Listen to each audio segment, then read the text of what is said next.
날마다 행복한 묵상 야고보서 두 번째 시간입니다. 지혜를 구하라입니다. 하나님 말씀은 야고보서 1장 5절에서 11절까지의 말씀입니다. 너희 중에 누구든지 지혜가 부족하거든 모든 사람에게 후히 주시고 꾸짖지 아니하시는 하나님께 구하라. 그리하면 주시리라. 오직 믿음으로 구하고 조금도 의심하지 말라. 의심하는 자는 마치 바람에 밀려 요동하는 바닷물결 같으니 이런 사람은 무엇이든지 주께 얻기를 생각하지 말라. 두 마음을 품어 모든 일에 정함이 없는 자로다. 낮은 형제는 자기의 높음을 자랑하고 후한 자는 자기의 낮아짐을 자랑할지니 이는 그가 풀의 꽃과 같이 지나갑니다. 해가 돋고 뜨거운 바람이 불어 풀이 말리면 꽃이 떨어져 그 모양의 아름다움이 없어지나니 부한 자도 그 행하는 일에 이와 같이 쇠잔하리라. 아멘. 자, 묵상 질문 1번입니다. 시험과 지혜는 어떤 관계가 있습니까? 시험을 치려고 그러면 지혜가 있어야 되겠죠. 당연한 것입니다. 여기서 지혜라는 것은 하나님의 뜻, 그러니까 하나님께서 주시는 바른, 올바른 생각으로 결정과 선택을 할 수 있는 그런 능력을 말합니다. 그래서 우리가 이 땅을 살아가면서 삶에 어떤 문제들이 생깁니다. 그러면 하나님께서 원하신, 하나님 열어놓으신 그 길을 찾는 것이 바로 지혜입니다. 그래서 우리는 그 지혜가 반드시 삶의 모든 순간에 필요합니다.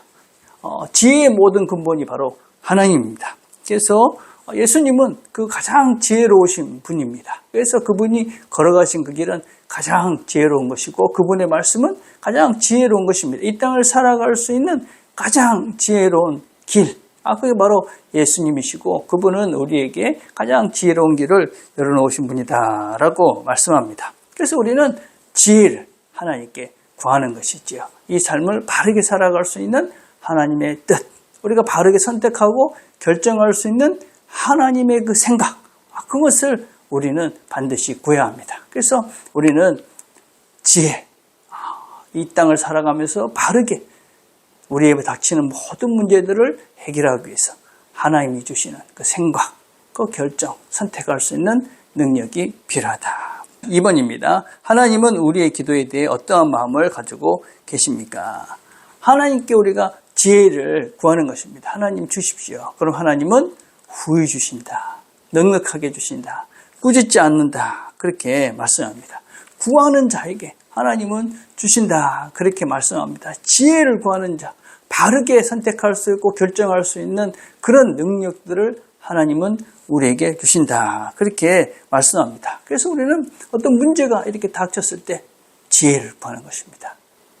하나님께서 원하시는 그 길이 무엇인지, 하나님이 선택하라는 것이 무엇인지, 그래서 그 하나님의 뜻대로 결정하고 선택하는 것이죠.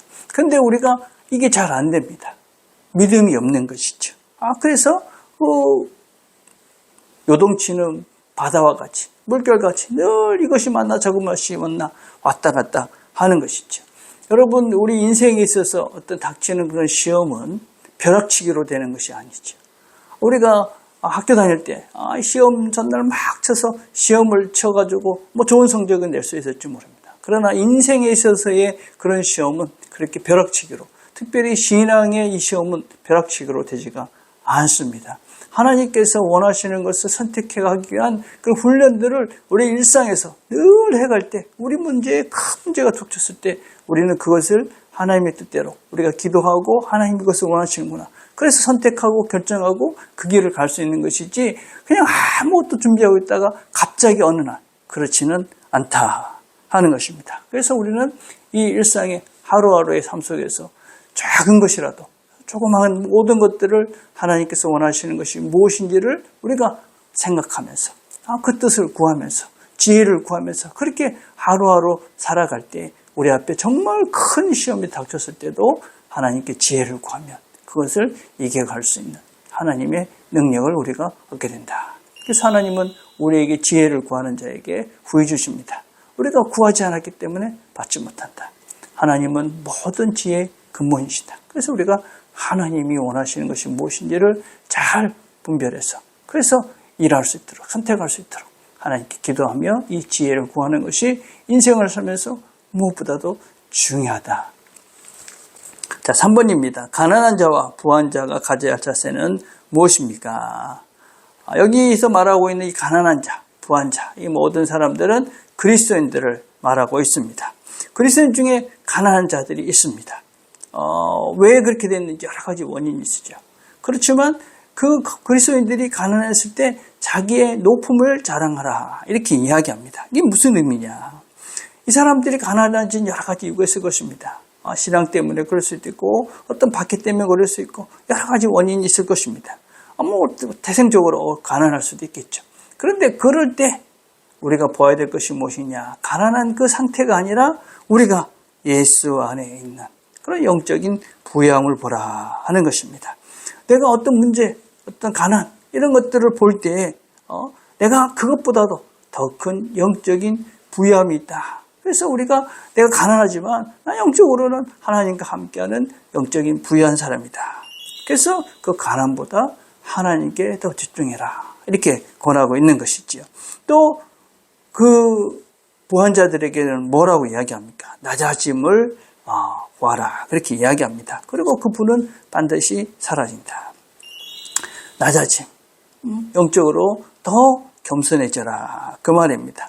왜냐하면 부라는 것은 우리에게 교만해질 가능성을 늘 열어두고 있기 때문에 부자에게는 이 낮아짐의 덕목이 더욱더 필요하다. 그렇게 강조를 하고 있습니다. 그래서 우리가 어떤 문제가 닥칠 때 우리가 지금 닥치는 많은 시험들 물질 때문에 생길 때가 대단히 많이 있습니다. 물질. 그것에 우리가 넘어질 때가 많죠. 그때 지혜를 구하는 겁니다. 가난한 자가 봐야 될 것은 무엇입니까? 없는 것을 보는 것이 아니라 그 가운데서도 함께 하시는 그 하나님을 보면서 나 하나님 때문에 괜찮아. 하나님 때문에 내가 이렇게 넉넉하고 부유한 삶을 살아. 감사한 삶을 살아. 그래서 하나님을 자랑하는 것이죠. 내가 이 가난하기 때문에 더 하나님을 의지해. 그렇게 가난을 자랑할 수 있는 것입니다. 또 부한 자는 무엇입니까? 이 모든 것들이 하나님 거야. 내 게 아니야. 그래서 더 낮아지고 겸손해져서 더 깊어질 수 있는 기회가 되는 것입니다. 그래서 우리가 이 여러 가지 문제, 특별히 재정적인 문제가 되었을 때 하나님 지혜를 주십시오.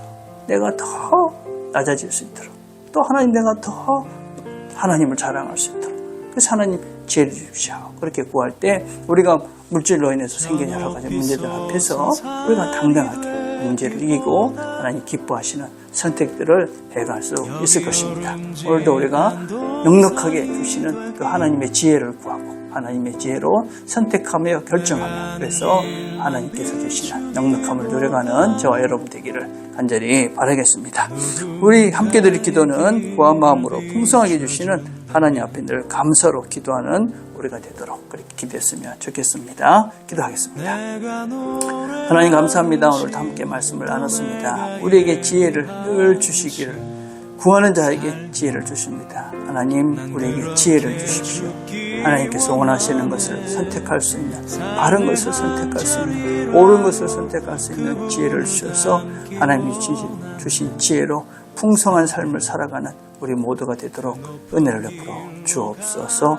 예수님의 이름으로 기도드립니다. 아멘.